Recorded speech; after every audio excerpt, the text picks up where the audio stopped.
بسم اللہ الرحمن الرحیم۔ تو ایک لفظ استعمال کیا جاتا ہے، اگر وہ لفظ امت سمجھ جائے، چھوٹی چھوٹی باتیں ہیں، اگر آپ سمجھیں گے تو مکتب اہل بیت کو پھیلانے کی صلاحیت رکھ سکتے ہیں۔ مجلسوں میں آپ ایک دعا کرتے ہیں کہ پروردگارا مجھے لشکر امام زمانہ کا سپاہی بنا۔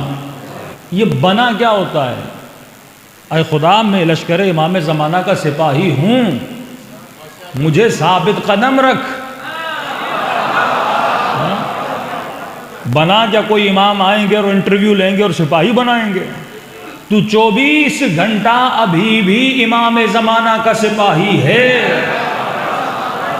جب ہم دعا کرتے ہیں نا اہدنا الصراط المستقیم، تو ہمارے یہاں یہ ترجمہ نہیں کہ صراط مستقیم دکھا، ہم کہتے ہیں ہم صراط مستقیم پر ہیں، ہمیں ثابت قدم رکھ۔ راستہ وہ ڈھونڈے جنہیں نہیں ملا، ہمیں تو علی کا راستہ کب کا مل چکا ہے۔ تو ہم تو ہیں ہی صراط مستقیم پر، بس دعا یہ کیا کرو کہ پروردگارا ہمیں ثابت قدم رکھ۔ جس راستے پر چل رہے ہیں، المؤمن کے جبل الراسخ، مومن مضبوط پہاڑ کی طرح ہوتا ہے، خدا مجھے پہاڑ والی مضبوطی عطا کر، تلواروں کے سائے میں میرا وجود لرزے نہ۔ کہ جب حجر ابن عدی کو کہا حجر علی کو برا بلا کہو، حجر نے کہا نہیں کہوں گا، کہا اگر نہیں کہو گے تو حجر یہ آگ ہے، یہ قبر ہے، یہ تلوار ہے، تجھے مار دیا جائے گا۔ کہا موت سے اسے ڈراؤ جو موت سے ڈرنے والا ہو۔ کہ ہمارے خون میں تو شہادت کا جذبہ ہے۔ بعض مورخ لکھتے ہیں صرف جناب حجر ابن عدی کو نہیں، ان کے 2 بیٹوں کو بھی مارا گیا۔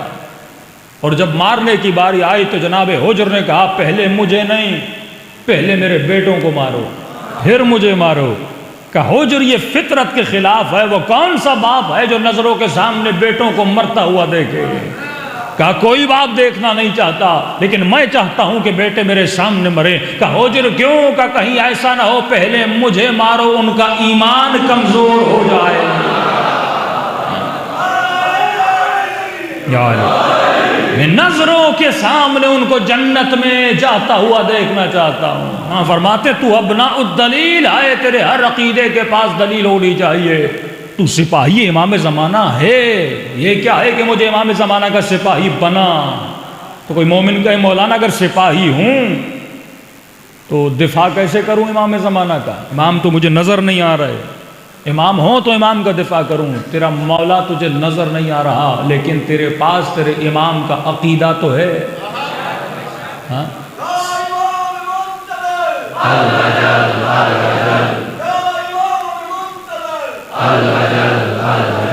عقیدہ یا علی یا علی عقیدہ امام زمانہ تیرے پاس موجود ہے، تو یہ ضروری نہیں کہ تو امام کا دفاع تلوار سے کرے۔ اگر تو اپنے مولا کے عقیدے کا دفاع کرے تو پھر بھی تو سپاہی ہے۔ اگر کوئی مکتب اہل بیت پہ حملہ کرے، اس حملے کو تو بچانے کی صلاحیت رکھے۔ مثلا کوئی عزاداری کے عقیدے پہ حملہ کرے، کوئی یہ کہے کہ شیعہ ماتم کیوں کرتے ہیں، کوئی یہ کہے کہ شیعہ یا علی مدد کیوں کہتے ہیں، کوئی یہ کہے کہ شیعہ علی کا واسطہ خدا کو دے کر دعا کیوں مانگتے ہیں۔ اگر یہ سوال کیا جائے اور آپ جواب میں یہ کہیں کہ بھائی مجھے نہیں پتا، میں تو بچپن سے مانگ رہا ہوں، تو پھر میرے عقیدے میں اور ہندو کے عقیدے میں کیا فرق ہوا؟ اس سے بھی جب سوال کیا جاتا ہے بتوں کے سامنے کیوں جھکتے، وہ بھی یہی کہتا ہے بچپن سے جھک رہا ہوں، باپ کے کہنے پر، معاشرے کے کہنے پر۔ لیکن اگر علی کے ماننے والے ہو تو اس عقیدے کا دفاع کرنا بھی جانو کہ جب تمہارے اوپر شرک اور کفر کے فتوے لگائے جاتے ہیں اور تمہارا جوان اس قابل نہ ہو کہ اپنے عقیدے کا دفاع کرے کہ میں ماتم کرتا کیوں ہوں، میں حسین پہ گریہ کرتا کیوں ہوں، میں اگر اپنی دعاؤں میں اہل بیت کا واسطہ دیتا ہوں تو اس کی دلیل کیا ہے؟ ایک بھی دلیل یاد کر لو تو ایک بندے کو مکتب اہل بیت میں لا سکتے ہو۔